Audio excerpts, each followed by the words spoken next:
بسم اللہ الرحمن الرحیم الحمد للہ وحدہ والصلاة والسلام علی رسول اللہ وعلی آلہ واصحابہ اجمعین اما بعد فاعوذ باللہ من الشیطان الرجیم بسم اللہ الرحمن الرحیم سبح اسم ربک الاعلی الذی خلق فسوى والذی قدر فہدى صدق اللہ العظیم وصدق رسولہ النبی الکریم۔ آج الحمدللہ شعبہ تخصص فی الدعوہ والارشاد کے تحت ہمارا مغربی فکر و فلسفہ کا تفہیمی اور تنقیدی مطالعہ جو کورس ہے، اس کا آج دوسرے سمسٹر کا آخری لیکچر ہونے جا رہا ہے۔ اور آج کا ہمارا لیکچر انتہائی اہم بھی ہے، کیونکہ آج کے ہمارے لیکچر کا عنوان ہے وجود خدا تعالیٰ کے دلائل۔ وجود خدا تعالیٰ کے دلائل کے حوالے سے سب سے پہلی بات میں بطور تمہید کے یا بطور اشارے کے میں یہ بات کہنا چاہوں گا کہ اللہ تعالیٰ کا وجود بدیہی ہے۔ دنیا میں سب سے پیچیدہ مسئلہ بھی اللہ تعالیٰ کے وجود کا ہے، اور سب سے واضح مسئلہ بھی اللہ تعالیٰ کے وجود کے حوالے سے۔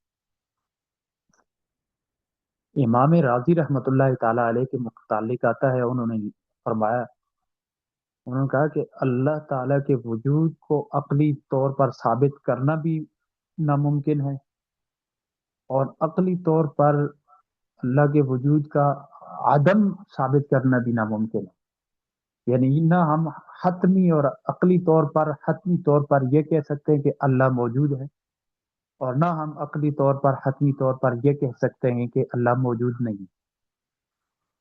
اس کی وجہ یہ ہے کہ اللہ کما یلیق بشانہ ہی کو جب ہم اسے مانتے ہیں تو پھر ظاہر ہے اللہ تعالیٰ کا وجود بھی اس کی شان کے لائق اس طرح سے ہوگا کہ وہ ہماری عقلوں میں نہیں آ سکے گا، اور اللہ تعالیٰ کا عدم وہ بھی ہماری عقلوں میں نہیں آ سکے گا۔ لیکن وجود کے عقلی دلائل عدم کے عقلی دلائل سے بہت زیادہ ہے۔ جو ملاحدہ یا جو بھی منکرین خدا جو اللہ تعالیٰ کے حوالے سے اللہ تعالیٰ کے وجود کے انکار پر جو عقلی دلائل پیش کرتے ہیں، ان کے بجائے اللہ تعالیٰ کے وجود کے عقلی دلائل بہت زیادہ ہے۔ یہ میں نے ایک تمہیدی طور پر بات کی۔ اور دوسری بات یہ کہ قرآن کریم میں، جو کہ قرآن کریم کا بنیادی موضوع لوگوں کی ہدایت ہے، لیکن قرآن حکیم میں آپ دیکھیں اللہ تعالیٰ کے وجود پر تبصرہ نہیں، وجود خدا تعالیٰ پر تبصرہ نہیں۔ ایسا ہے کہ آپ کو دلائل ملیں گے، لیکن اشارت النص کے طور پر، اقتضاء النص کے طور پر اس طرح سے براہ راست آپ کو شاید ایسے نہ ملیں جیسا اللہ تعالیٰ کی صفات پر ملتے ہیں۔ انہ هو السمیع البصیر، اسی طرح سے لا تدرک الابصار وهو یدرک الابصار، اللہ کی رؤیت، اللہ کا کلام، اللہ تعالیٰ کا ارادہ، اللہ تعالیٰ کی قدرت وغیرہ، اللہ کی صفات پر جس طرح سے دلائل قرآن مجید میں ملتے ہیں، اللہ کے وجود پر ایسے نہیں ملتے۔ لیکن حقیقت میں اگر انسان غور کرے تو اللہ کی صفات کے دلائل وہ وجود ہی کے دلائل، کیونکہ صفت کسی ذات کی ہوتی ہے، صفت کسی موصوف کی ہوتی ہے۔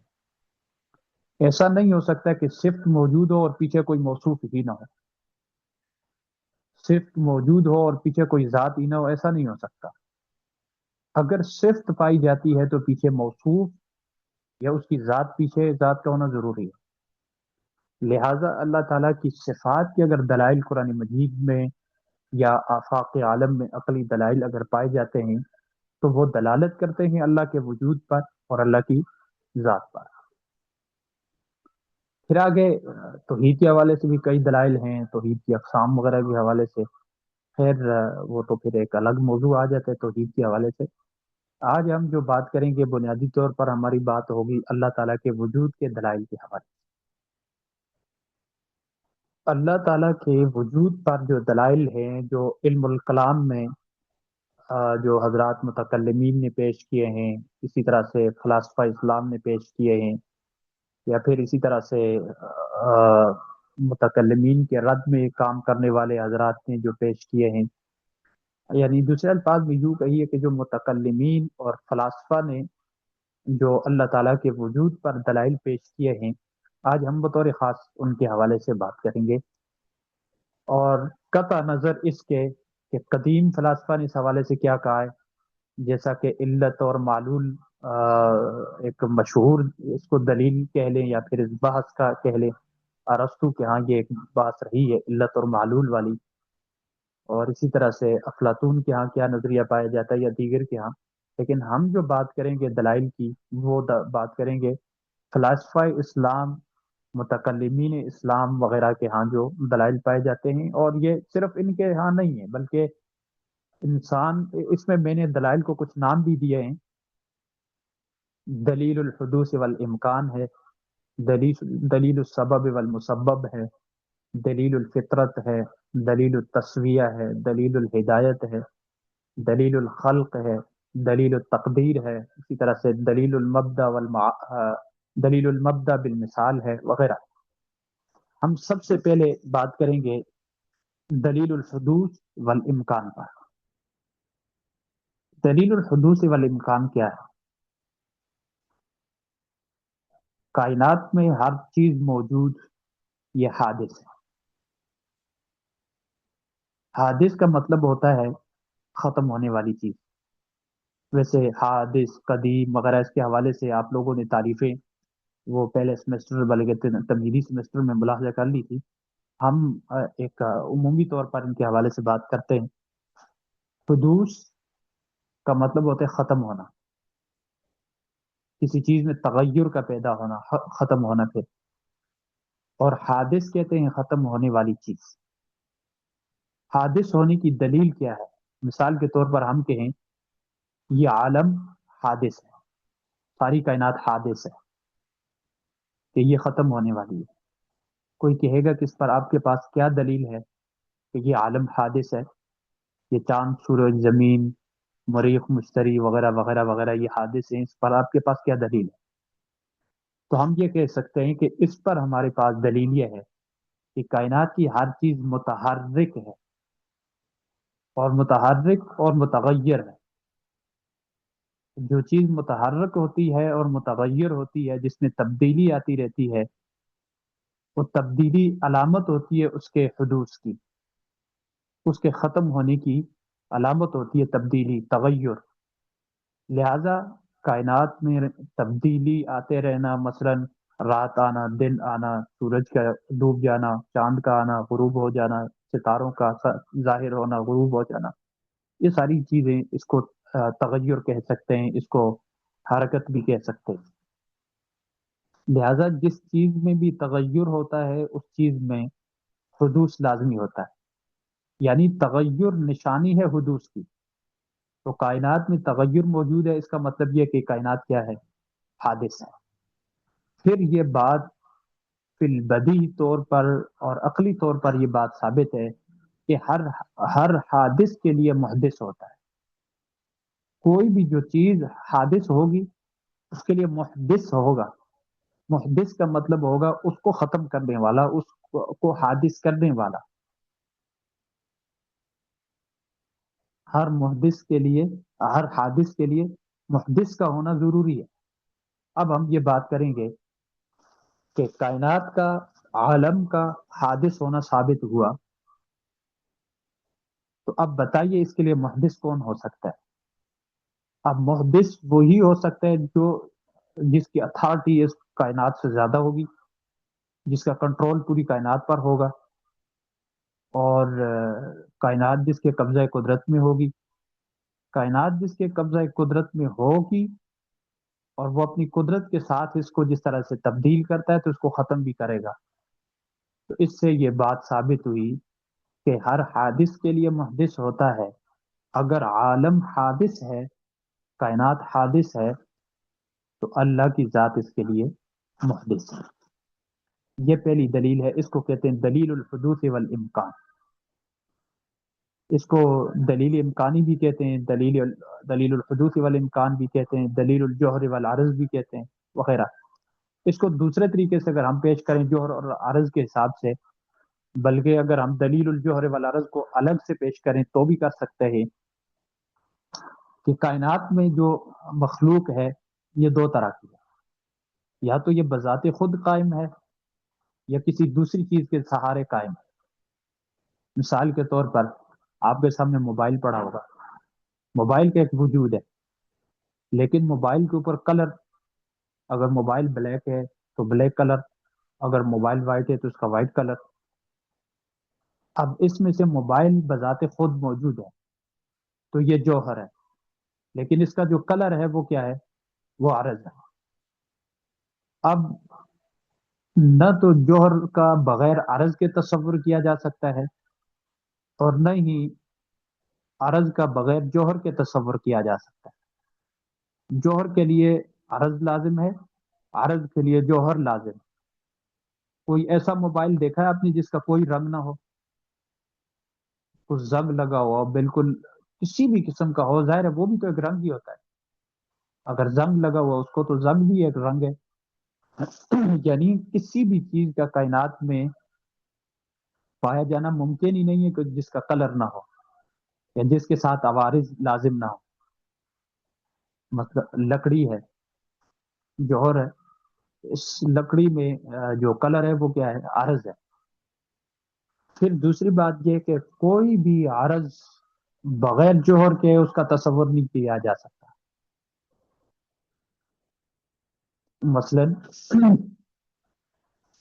کلر ہے، یہ کہاں جا رہا ہے؟ کسی ذات پر، کسی جسم پر لگے گا نا، کوئی جسم ہی نہ ہو اور کلر کا بھی تصور ہو جائے، یہ تو ہو نہیں سکتا۔ لہذا ہر جوہر عرض کا جو ہے وہ محتاج ہے، اور ہر عرض جوہر کا محتاج ہے، اور کائنات انہی دونوں چیزوں سے پر مبنی ہے، یا تو کائنات میں جواہر ہیں یا آراز، جوہر موجود ہے، عرض موجود ہے، کائنات یہ دو چیزوں پر مبنی ہے۔ اب جو چیز جوہر عرض کا محتاج، عرض جوہر کا محتاج، ان میں سے ہر ایک دوسرے کی محتاج ہے، تو اس کا مطلب یہ ہے کہ جو چیز محتاج ہوتی ہے لازمی طور پر وہ قدیم نہیں ہو سکتی، اس کا وجود پھر کسی کی وجہ سے آیا ہوگا، وہ قدیم نہیں ہو سکتی جو چیز محتاج ہو۔ جوہر عرض کا محتاج ہے، عرض جوہر کا محتاج ہے، لہذا یہ دونوں قدیم نہیں ہو سکتے، یہ دونوں حادث ہیں۔ پھر جب یہ دونوں قدیم نہیں ہو سکتے تو ان کے پیچھے کوئی قدیم ذات ہوگی، پہلے سے جو ذات ہو، جنہوں نے، جس ذات نے ان کو پیدا کیا ہو۔ لہذا یہاں سے بھی یہ بات ثابت ہوتی ہے کہ ہر جوہر اور عرض کے لیے پیچھے کوئی ذات کا ہونا ضروری ہے۔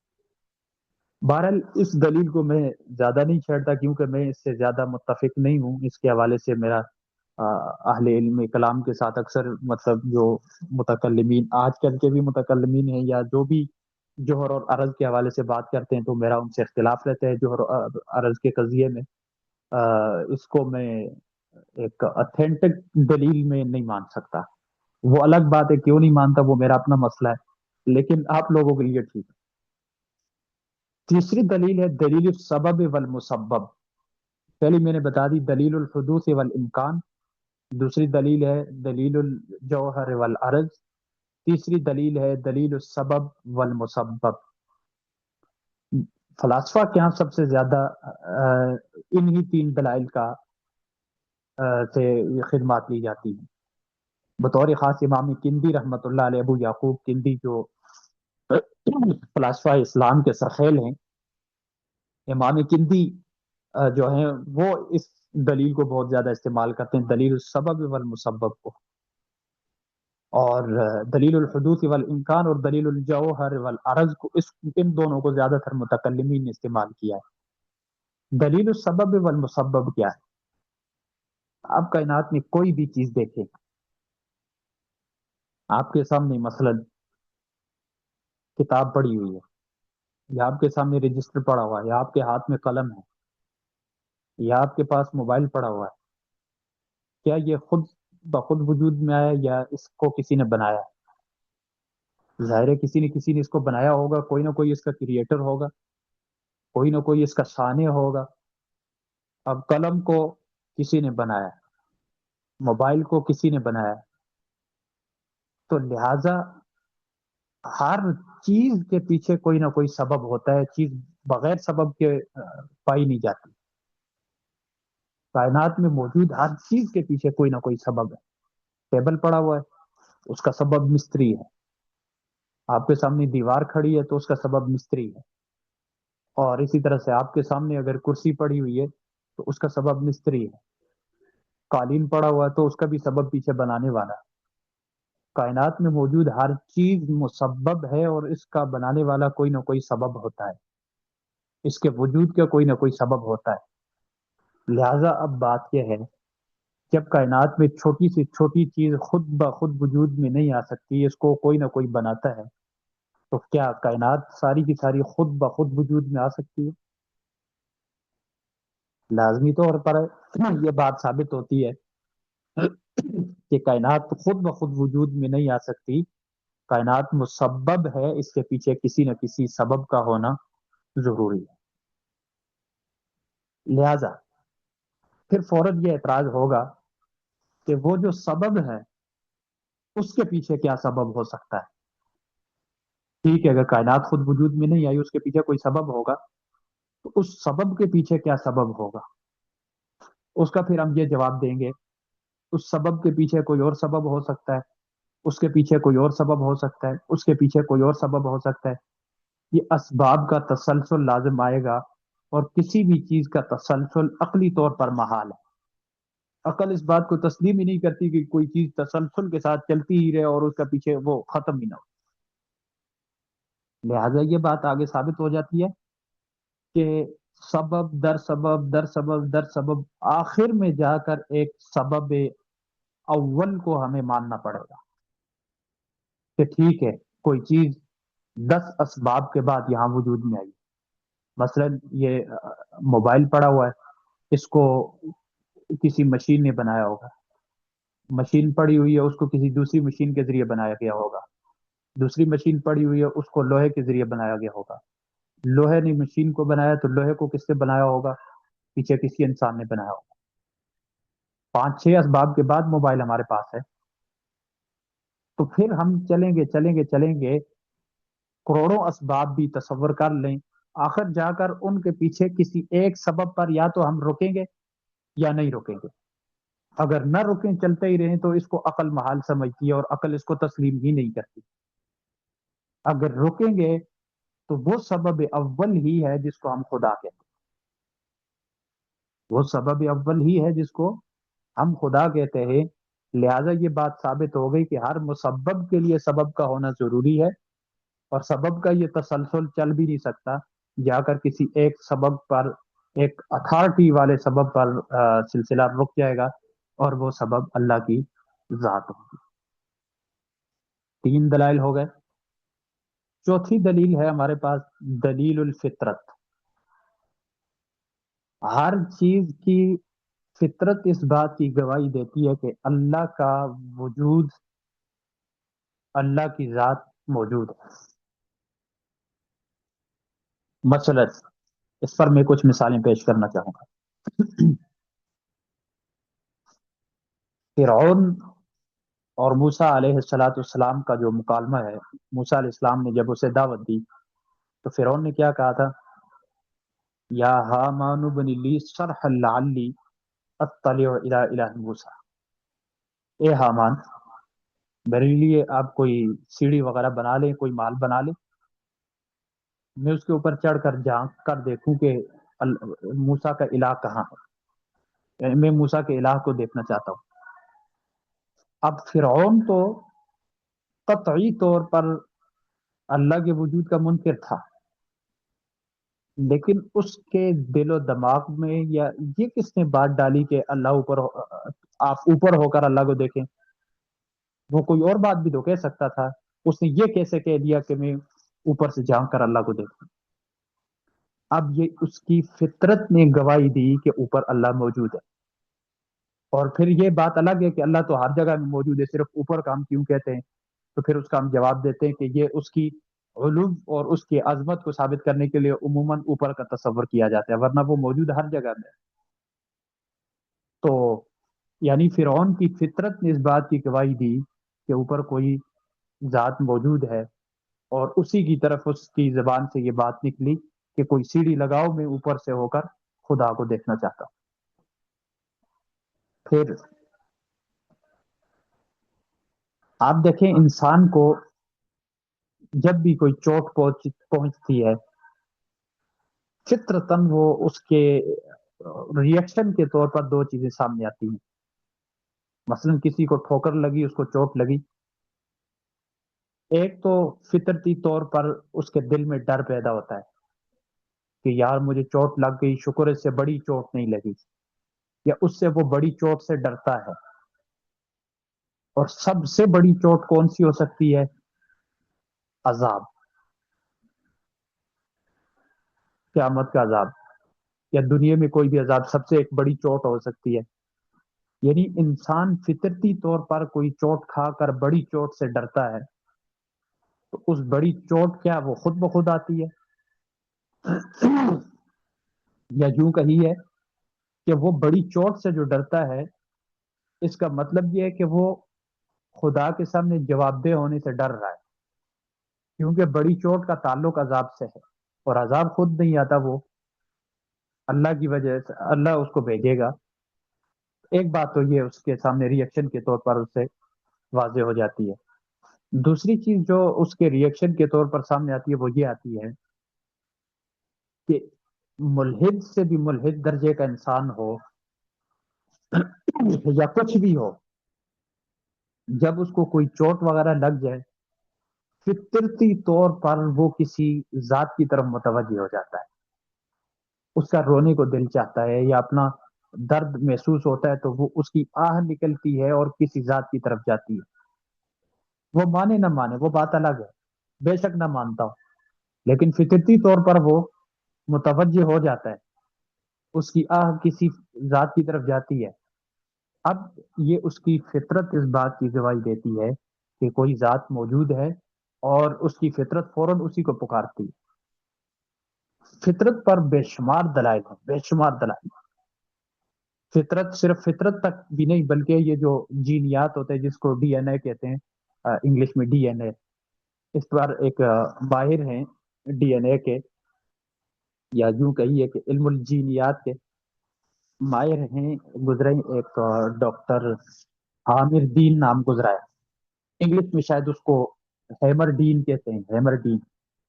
اس نے علم الجینیات پر کوئی کتاب بھی لکھی ہے، اور اس کتاب میں اس نے یہ بات ثابت کی ہے کہ انسان کے اندر ایسی جینیات موجود ہیں، ایسا ڈی این اے موجود ہے، ایسے یوں کہیے کہ ایسا ایک فطرتی خلیہ موجود ہے جو اللہ پر ایمان رکھتا ہے۔ باقی انسان مانے نہ مانے، لیکن وہ اللہ کے وجود کو مانتا ہے۔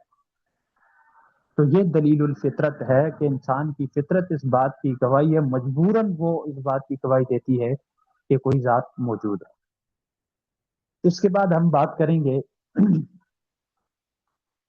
دلیل الخلق، دلیل الخلق، دلیل الہدایت، دلیل التسویہ، دلیل التقدیر، یہ تین چار دلائل، ان کو دلائل کونیہ بھی کہتے ہیں، کونیہ، کون سے، کائنات۔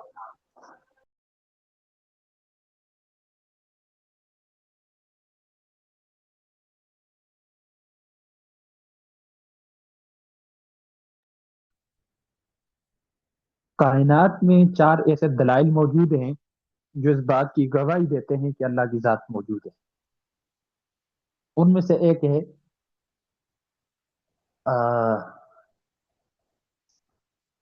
دلیل الخلق، یہ سورۃ الاعلی میں موجود ہیں، سبح اسم ربک الاعلی الذی خلق فسوی، یہ دو دلیلیں ہیں، دلیل الخلق، دلیل التسویہ، والذی قدر فہدی، تیسری دلیل ہے دلیل التقدیر، اور چوتھی دلیل ہے دلیل الہدایہ۔ چاروں پر ہم بات کریں گے. پہلے چار دلائل پہلے ہو گئے، دلیل الحدوث والامکان، دلیل السبب بلکہ دلیل الجوہر والعرض. ان دونوں کو ایک بھی مانا جا سکتا ہے اور الگ الگ بھی شمار کیا جا سکتا ہے. تیسری دلیل تھی دلیل السبب والمسبب، چوتھی دلیل تھی دلیل الفطرت، اور پانچویں دلیل ہے دلیل الخلق. دلیل الخلق کیا ہے؟ اس کو دلیل العقل بھی کہتے ہیں. دلیل الخلق کو دلیل العقل بھی کہتے ہیں. اور قرآن مجید کی ایک قرآن مجید میں ایک آیت نے بھی اس بات کی طرف اشارہ کیا. ام خلقوا من غیر شیء ام هم الخالقون.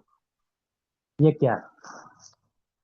یہ جو کائنات موجود ہے، عقلی طور پر اس کی خلقت کے حوالے سے تین احتمالات ہیں. پہلا احتمال یہ ہے کہ کائنات نے خود کو خود وجود بخشا ہو، یعنی کائنات نے خود کو خود بنا لیا ہو، ایک احتمال.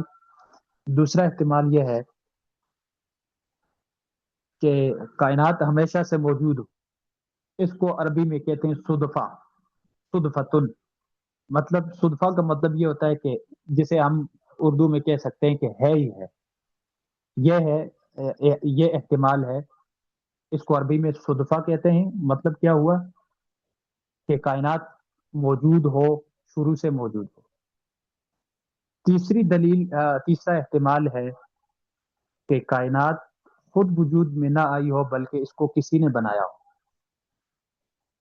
یہ اس کا تیسرا احتمال ہے. اب کائنات کے بارے میں جو یہ تین احتمالات ہیں، پہلا احتمال کیا ہے؟ کائنات نے خود کو خود وجود بخشا ہو. دوسرا احتمال ہے کائنات ہمیشہ سے موجود ہو، یعنی خود بخود پائی جاتی ہو، پہلے سے ہی پائی جاتی ہو. اور تیسرا احتمال ہے کائنات کو کسی نے وجود بخشا ہو. اب عقلی طور پر اس کا جائزہ لیں تو پہلا احتمال باطل ہو جاتا ہے. کیوں؟ اس لیے باطل ہو جاتا ہے کہ اگر ہم کہیں کائنات نے خود کو خود وجود بخشا ہے تو وجود بخشنے کے لیے پہلے کائنات کا وجود ہونا ضروری ہے. اس سے کیا لازم آتا ہے؟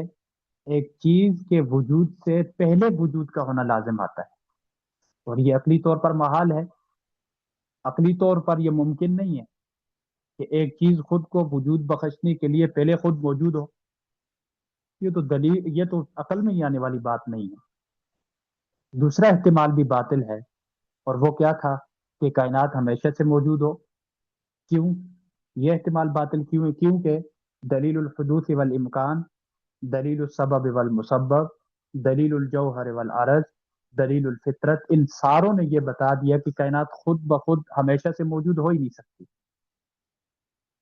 اب تیسری بات رہ گئی، تیسرا احتمال رہ گیا، وہ یہ ہے کہ دلیل کائنات کو کسی نے پیدا کیا ہوگا. اسی کے بارے میں اللہ تعالیٰ نے قرآن میں فرمایا ام خلقوا من غیر شیء ام هم الخالقون. کیا وہ پیدا کیے گئے بغیر کسی چیز کے یا ان کا کوئی اور خالق ہے؟ اگر بغیر کسی چیز کے، بغیر مطلب خالق کے پیدا ہوں تو پھر دو احتمال تھے، وہ دونوں باطل ہو گئے. تیسرا احتمال رہ گیا کہ ان کا کوئی اور خالق ہوگا. لہذا اس بات سے یہ ثابت ہوا کہ کائنات کا کوئی نہ کوئی خالق ہوگا. اسی کو قرآن کریم نے دلیل الخلق بھی کہا ہے، اور اس کو دلیل العقل بھی کہا جا سکتا ہے. اگلی دلیل ہے ہمارے پاس الذی خلق فسوی، دلیل التسویہ. یہ دلیل التسویہ کیا ہے؟ یہ دلیل الخلق، دلیل التسویہ اور دلیل التقدیر پر میرے خیال سے میں نے ایک یونیورسٹی کی اسائنمنٹ بھی لکھی تھی، ہے عربی میں. اگر آپ میں سے کوئی کسی کا ذوق ہوا تو بتا دیجیے گا، میں انشاءاللہ بھیج دوں گا، مطالعہ بھی کر لیجیے گا. کہ یہ دلیل التسویہ کیا ہے؟ تسویہ کا مطلب ہوتا ہے برابری، لیکن برابری کے دو مطلب ہوتے ہیں. ایک ہوتا ہے برابر سرابر، جس کو ہم کہتے ہیں طابق النعل بالنعل، جوتا جوتے کے برابر ہو گیا، یہ بھی ایک مطابقت اور ایک برابری ہے. لیکن ایک برابری کا مطلب ہوتا ہے مثلا ایک چیز کا دوسری چیز کے اہل ہونا،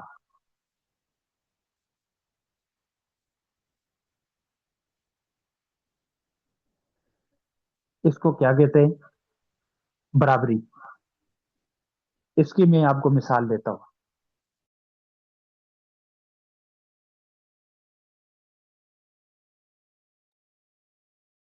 مثال کے طور پر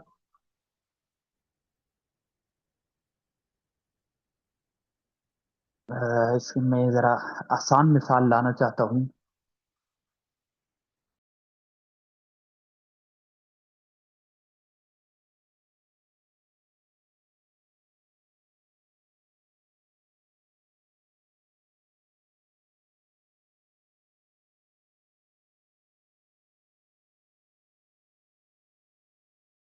مثلا شعر ہے۔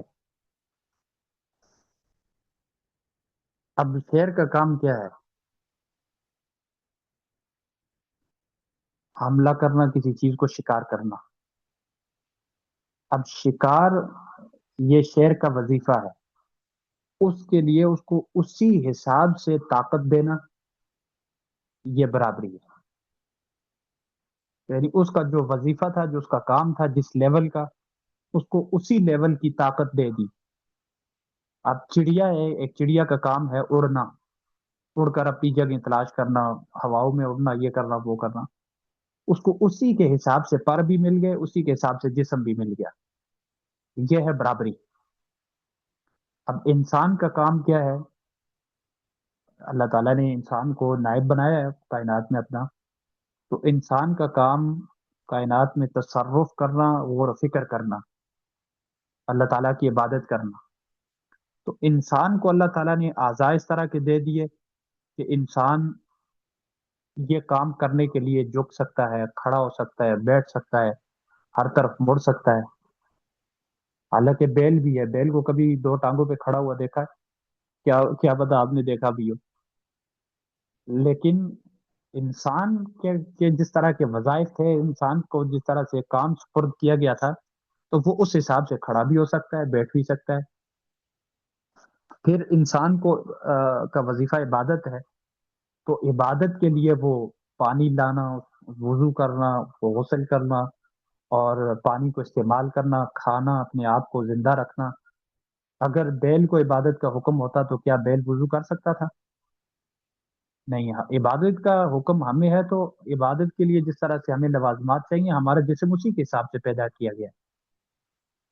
آپ کسی بھی چیز کو کائنات میں دیکھیں، اس کے اندر یہ تسویہ پایا جاتا ہے۔ جس چیز کا جو وظیفہ تھا، اس چیز کے اس وظیفے کے لیے اس کو اسی حساب سے پیدا کیا گیا، اس کو کہتے ہیں دلیل التسویہ۔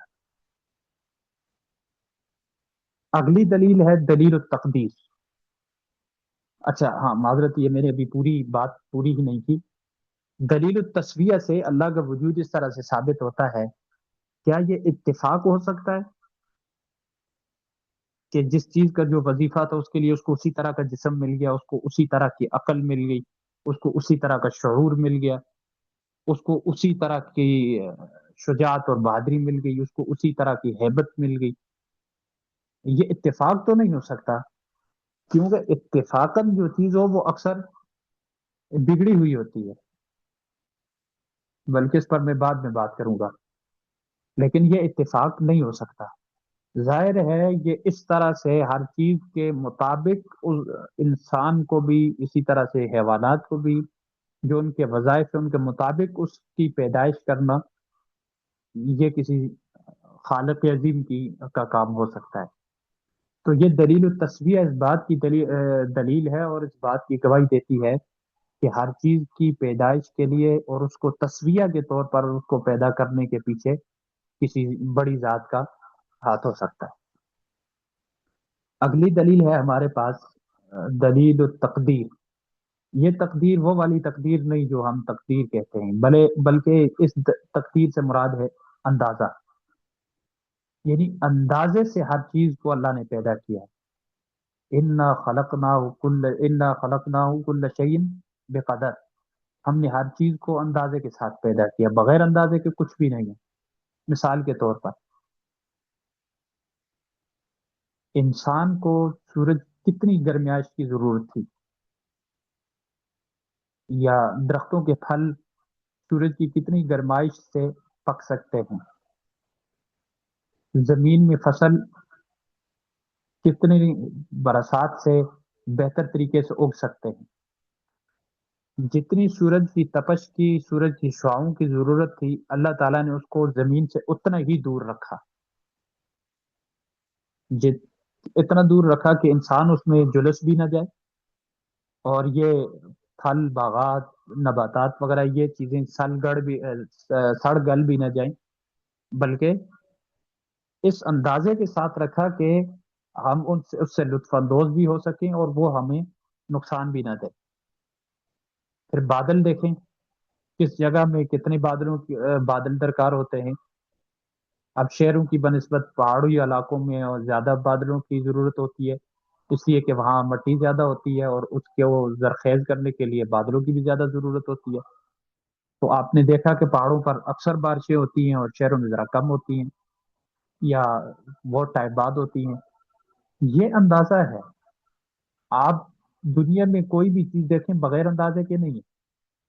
اب مثال کے طور پر، اور کئی کئی مثالیں ہیں کہ انسان کو کتنے رزق کی ضرورت تھی، کتنے رزق سے مطلب اس کی زندگی بچ سکتی ہے، اس کو اس حساب سے رزق ملتا ہے۔ چڑیا کی کتنے رزق کے حساب سے وہ زندگی بچ سکتی ہے، باقی رہ سکتی ہے، اس کو اس حساب سے رزق ملتا ہے۔ اب ایسا تو نہیں ہے کہ انسان کو چڑیا کے حساب سے رزق ملتا اور چڑیا کو انسان کے حساب سے رزق ملتا ہو۔ یہ ہے اندازہ۔ یہ اندازہ کے مطابق ہر چیز کی پیدائش اس بات کی گواہی دیتی ہے کہ کسی خالق عظیم اور کسی عقل کامل نے یہ سارا کچھ اس ترتیب کے ساتھ پیدا کیا ہوا ہے، اس اندازے کے ساتھ پیدا کیا ہوا ہے، اور وہ خالق حقیقی کون ہو سکتا ہے؟ وہ اللہ کی ذات ہو سکتی ہے۔ یہ ہے دلیل التقدیر۔ اس پر کئی مثالیں ہیں، کائنات میں بے شمار مثالیں ہیں۔ پھر اس کے بعد ہے دلیل التسویہ، نہیں، دلیل التسویہ تو ہو گئی، دلیل الہدایت، دلیل الہدایہ۔ ہدایہ کا مطلب ہوتا ہے رہنمائی۔ اب کائنات کے اندر موجود ہر چیز کی رہنمائی ہوئی ہوئی، مثلا شاہ ولی اللہ صاحب نے بھی اس حوالے سے تبصرہ کیا، بلکہ آپ لوگوں نے حجت اللہ البالغہ میں پڑھا بھی ہوگا، غالباً ارتفاقات میں یہ بات آتی ہے۔ مثال کے طور پر ایک چڑیا ہے، پہلے یہ تو آپ نے ایک روایت سنی ہوگی کہ اللہ نے جب انسانوں کو، فرشتوں کو اور حیوانات کو پیدا کیا تو فرشتوں کو عقل عطا فرمائی لیکن خواہشات عطا نہیں فرمائی۔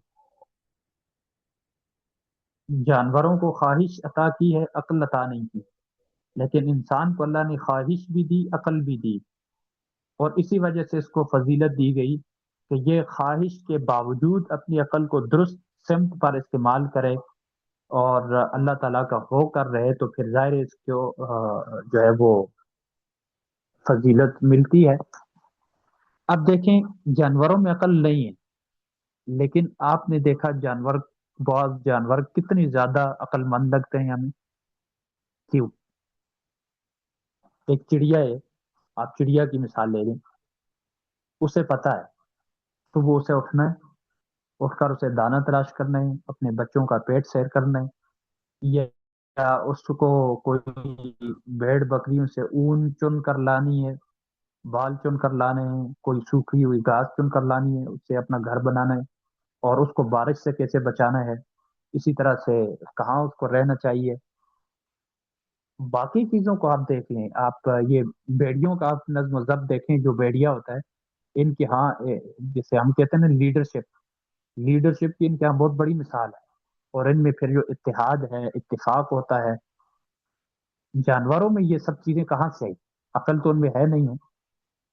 شاہ ولی اللہ صاحب نے اس حوالے سے کہا ہے کہ ان کے اندر یہ چیز ہوتی ہے شعوری طور پر، وہ شعور ہوتا ہے، ان کا شعور ان کو یہ سارا کچھ کرنے کو بتاتا ہے، ہر لحاظ سے ان کی رہنمائی ہوتی ہے۔ اب دیکھیں، انسان ہر چیز بہتر طریقے سے کر لیتا ہے کیونکہ اس کے پاس عقل ہے، عقل کے ذریعے سے اس کی رہنمائی کی جاتی ہے۔ جانور شعوری طور پر بہت ساری چیزیں بہتر طریقے سے کر سکتے ہیں، ان میں شعور پایا جاتا ہے۔ پھر اسی طرح سے آپ کسی بھی چیز کو دیکھ لیں کہ اللہ تعالیٰ نے اس کو جس ترتیب کے ساتھ چلانا ہے، یا اس کو جس ترتیب کے ساتھ چلنا ہے، تو وہ شعوری طور پر، عقلی طور پر اس کی رہنمائی اسی طرح سے ہوئی ہوئی ہے۔ مثلا ایک بکری کا بچہ چھوٹا سا اگر پیدا ہوتا ہے، اس کو کس نے بتایا کہ آپ کی ماں جو بکری ہے یہ آپ کو اس طرح دودھ پلائے گی یا آپ کو خود دودھ پینا ہے؟ اب شعوری طور پر اس میں یہ رہنمائی موجود ہے کہ اسے دودھ پینا ہے، کہاں سے پینا ہے یہ بھی اسے پتا ہے۔ ایک بچہ ہے، چھوٹا انسان کا بچہ، بالکل چھوٹا ہو، وہ روتا ہے، اس کو بھوک لگے وہ فوراً رونے لگ جاتا ہے۔ اس کو کہیں آنکھ میں درد ہو یا کہیں پر اس کو خارش آئے وہ کھجلانے لگتا ہے۔ زیادہ تر آنکھ کا یہ مسئلہ ہوتا ہے تو آنکھ کو کھجلانے لگتا ہے۔ وہ اپنی ماں کو پہچان لے تو خوش ہوتا ہے۔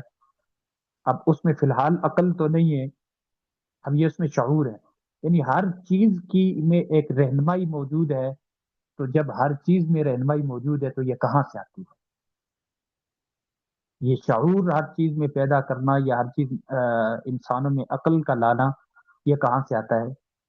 یہ کوئی ایسی ذات ہے جس نے ان کو پیدائش دی، ان کو ان کی تخلیق کی، اور اس نے اس میں یہ سارا کچھ بھی رکھا ہو۔ ایک مشینری کو آپ دیکھ لیں، روبوٹ ہے، روبوٹ کی رہنمائی ہوئی ہوتی ہے، آپ نے ایسے چلنا ہے، ایسے چلنا ہے، ایسے چلنا ہے، وہ چلتا ہے۔ لیکن کیا وہ روبوٹ خود وجود میں آ کر ایسے چلنے لگ گیا تھا، یا پیچھے جس نے اس کو بنایا ہے اس نے ساتھ اس کی رہنمائی کی ہوئی ہے؟ تو یہ دلیل الہدایت اس بات کی دلیل بھی ہے کہ اللہ تعالیٰ کائنات میں موجود ہے۔ یہ میرے خیال سے ہو گئے 8 دلائل۔ ایک نویں دلیل میں آپ کو بتاتا ہوں، اس کو کہتے ہیں دلیل المبدأ بالمثال، بلکہ اس کو کچھ اور نام بھی دے سکتے ہیں، یہ ابھی میں نے جلدی میں اس کو یہ نام دیا ہے، اس کی میں آپ کو ایک مثال دیتا ہوں۔ کائنات میں ہر چیز جو موجود ہے یہ ویسے ہی نہیں آئی۔ انسانی آبادی میں ہر چیز جسے انسان بناتا ہے اس کے پیچھے کوئی نہ کوئی نمونہ ہوتا ہے۔ مثلا موٹر سائیکل ہے، موٹر سائیکل ایجاد کرنے والے نے یا تو گدھے کو دیکھا ہوگا یا تو گھوڑے کو دیکھا ہوگا کہ ایک سواری ہے جو اتنی زیادہ چوڑی بھی نہیں ہے، اس پر انسان بیٹھ کر چل سکتا ہے۔ اس کے ذہن میں یہ خیال آیا ہوگا کہ اس طرح کی کچھ جدید مشینری کے حساب سے ایک سواری بنائی جائے۔ انہوں نے پہلے سائیکل ایجاد کی ہوگی، پھر اس کے بعد موٹر سائیکل ایجاد کیا ہوگا، یعنی اس کے سامنے نمونہ موجود تھا۔ لہذا جب بھی انسان کوئی چیز بناتا ہے اس کے سامنے یا تو پہلے سے ایک ماڈل موجود ہوتا ہے، یا حقیقی نمونہ موجود ہوتا ہے، یا خاکے کی شکل میں نمونہ موجود ہوتا ہے، یا پھر اس کے ذہنی تصور میں نمونہ موجود ہوتا ہے۔ 4 صورتیں ہوتی ہیں۔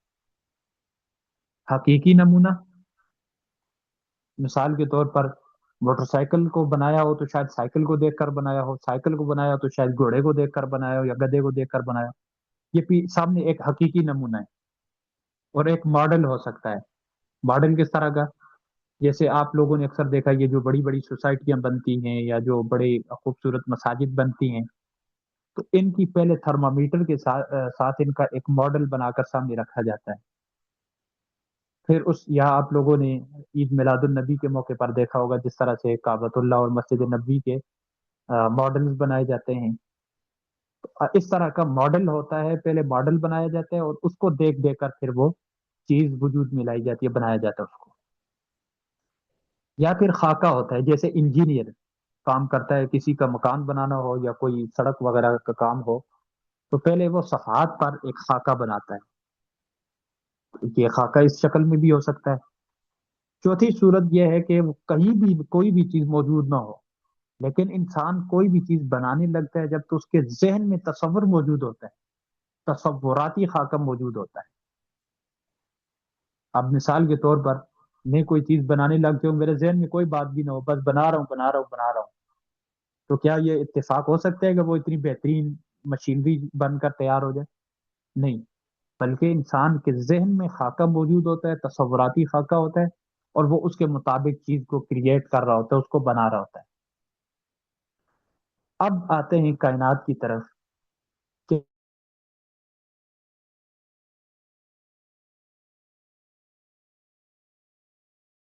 تھا بغیر نمونے کے اتنی منظم شکل میں اور اتنی بڑی کائنات کا آنا، کیا یہ اتفاق ہو سکتا ہے؟ جو میں نے کہا تھا کہ اتفاق کے حوالے سے بعد میں بات کروں گا. مثال کے طور پر اس کو ہم بگ بینگ کی تھیوری کے مطابق اگر لے لیں کہ یہ ایک سائنسدان نے یہ بات کہی بھی ہے. اس نے کہا کہ بگ بینگ کا انسان نظریہ رکھ کر پھر بھی یہی کہے گا کہ یہ بگ بینگ کے پیچھے بھی کوئی ذات موجود ہے. کیوں؟ بگ بینگ ایک دھماکہ ہے. اس دھماکے کی وجہ سے اگر کائنات وجود میں آئی ہو، اگر اس تھیوری کو ہم مان لیں، تو کیا یہ اتفاق ہو سکتا ہے کہ دھماکے کی وجہ سے کوئی چیز منظم شکل میں وجود میں آ جائے؟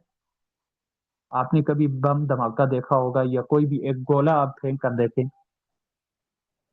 یا ایسے ہو سکتا ہے کہ زلزلہ آیا ہو اور خود بخود ایک بہترین چیز بن جائے سامنے، جنگلات بن جائیں، پہاڑ دریا سب کچھ بن جائے؟ تو اتفاق تو ہو ہی نہیں سکتا.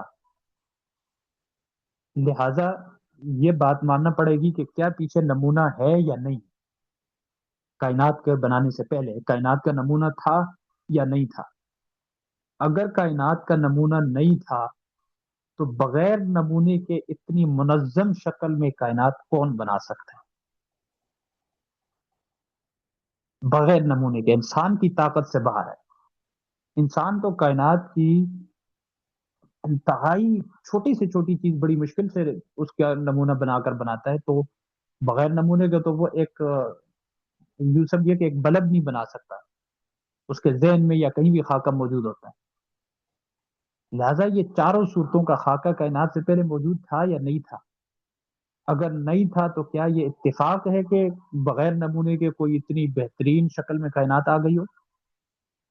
اور اگر نمونہ موجود تھا تو کیا کائنات کے اندر خدا کے سوا کوئی ایسی طاقت ہے کہ جس کے ذہن میں وہ نمونہ سما جائے؟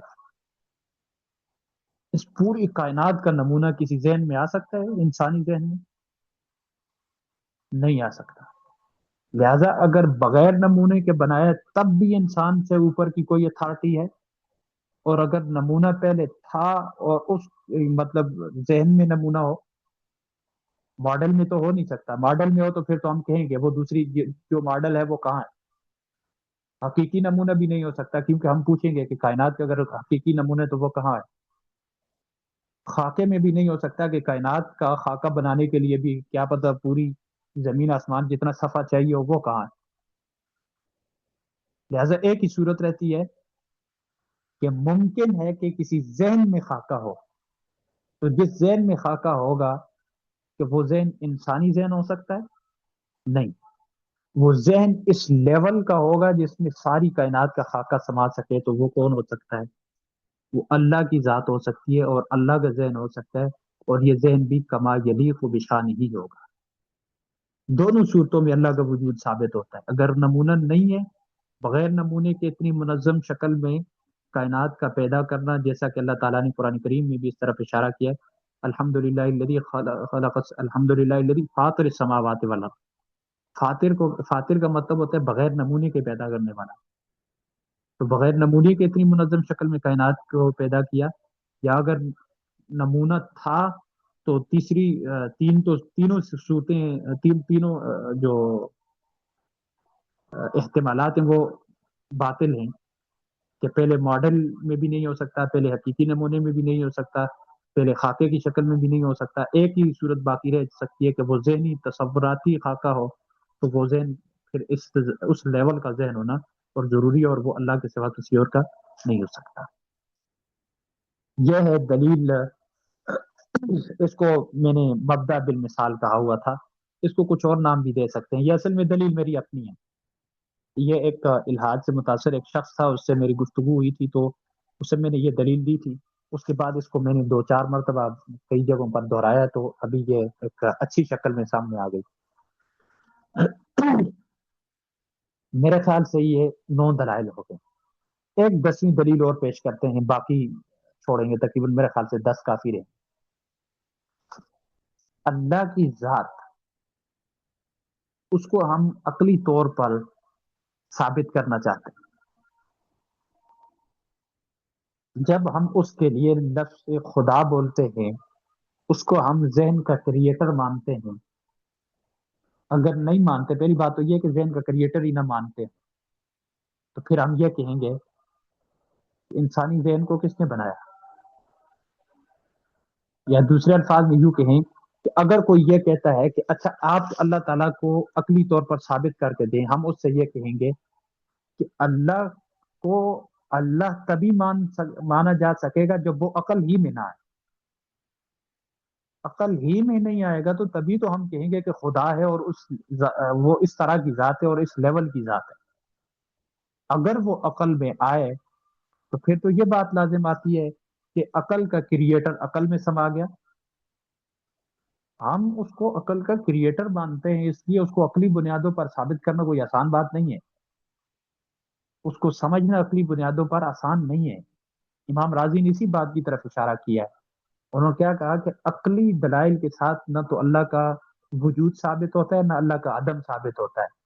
اور اسی پر پھر میں نے یہ بات کہی تھی، لیکن اللہ کے وجود کے عقلی دلائل عدم کے عقلی دلائل سے زیادہ ہیں۔ لہذا اگر کوئی ہمیں یہ کہے کہ آپ اللہ تعالیٰ کا وجود عقلی طور پر ثابت کریں، تو اسے ہم یہ کہیں گے کہ اللہ کو جب ہم اللہ مانتے ہیں تو اس کا ذہن اور ذہنی دنیا سے ماورا ہونا ضروری ہے۔ اگر وہ عقل میں سمانے لگ جائے تو پھر تو وہ کریٹر کس طرح کا ہوا جو عقل کا کریٹر بھی اور عقل میں سما بھی جاتا ہے۔ اس لیے یہ بھی ایک بہت بڑی دلیل ہے کہ اللہ کو انسان اپنی عقل سے ماورا جب ایک اتھارٹی تصور کرے تو پھر وہ خود بخود گواہی دیتا ہے کہ ہاں واقعی کوئی ذات ہو سکتی۔ عقل میں لانے کی کوشش کرے گا تو پھر اس کے ذہن میں ڈاؤٹس آئیں گے، پھر اس کے ذہن میں شبہات آئیں گے۔ تو یہ تقریباً میرے خیال سے 10 دلائل ہو گئے، تل کا عشرۃ کاملہ ہو گیا۔ تو میرے خیال سے اتنے دلائل اللہ تعالیٰ کے وجود پر کافی ہوں گے۔ باقی پوری کائنات اللہ تعالیٰ نے فرمایا تھا سنریہم آیاتنا فی الآفاق وفی انفسکم، کہ ہم تمہیں نشانیاں دکھائیں گے آفاق میں بھی، یعنی کائنات میں بھی، اور خود تمہارے اندر بھی۔ کائنات کو عالم کبیر اور انسانی جسم کو عالم صغیر کہا جا سکتا ہے۔ جسم کبیر میں بھی دکھائیں گے، جسم صغیر نہیں، عالم کبیر میں بھی دکھائیں گے اور عالم صغیر میں بھی دکھائیں گے۔ تو انسان آج جدید سائنس جس طرح سے تحقیق کر رہی ہے، وہ عالم کبیر میں دیکھیں، فلکیات دیکھیں، علم نباتات دیکھیں، اور علم البحر دیکھیں، اسی طرح سے کوئی بھی دیکھ لیں آپ، مختلف علوم میں فزکس، بیالوجی، یا اسی طرح سے کیمسٹری وغیرہ جو بھی ہیں، ان میں سے آپ سائنسی جتنے بھی علوم ہیں وہ دیکھ لیں، یا انسان کیا جسم کے اندر کے دیکھ لیں، جس طرح سے نفسیات ہیں، طبعیات ہیں، اور اسی طرح سے جسے ہم کہتے ہیں یہ آ جاتے ہیں میڈیکل آ جاتا ہے، یہ ساری چیزیں عالم صغیر میں ہیں۔ تو سائنس اگر یہ ساری چیزیں ثابت کر رہی ہے تو یہ قرآن میں پہلے ہی کہا ہوا تھا سنریہم آیاتنا فی الآفاق وفی انفسکم، کہ ہم آفاق میں بھی اور تمہارے خود نفسوں میں بھی تمہیں ایسی نشانیاں دکھلائیں گے اور تم وہ سمجھ جائیں گے۔ سنریہم آیاتنا فی الآفاق وفی انفسکم، آگے لفظ آتے ہیں، الفاظ میرے ذہن میں نہیں ہے لیکن مفہوم یہ بنتا ہے کہ وہ سمجھ جائیں گے کہ یہ حق ہے۔ تو یہ وہ بات ہے کہ سائنس جو چیز ثابت کر رہی ہے یہ اصل میں قرآن نے پہلے ہی کہا ہوا تھا کہ انشاءاللہ ثابت ہوں گے۔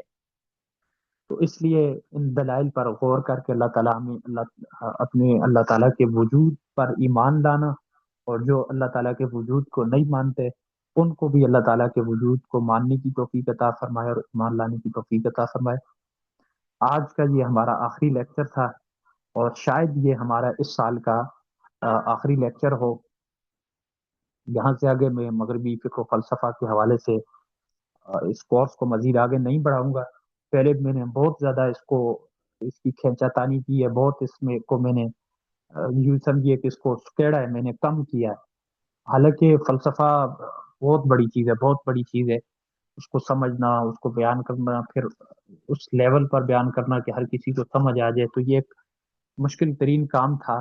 لیکن میں اللہ تعالیٰ کا بہت بڑا شکر ادا کرتا ہوں کہ اللہ تعالیٰ نے خصوصی مدد فرمائی، اور اللہ نے اس کام کے لیے قبولیت عطا فرمائی۔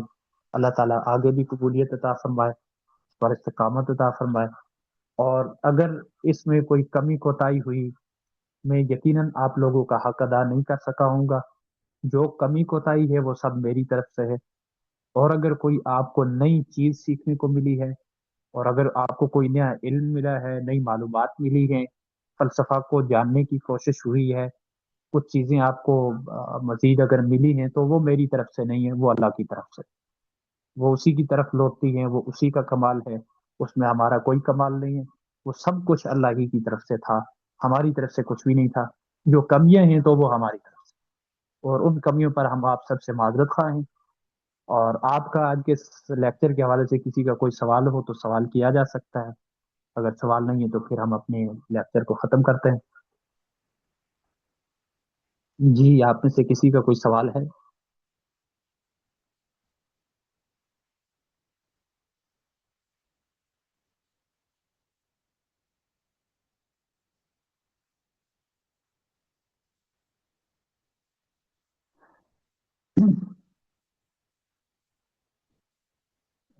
ٹھیک ہے،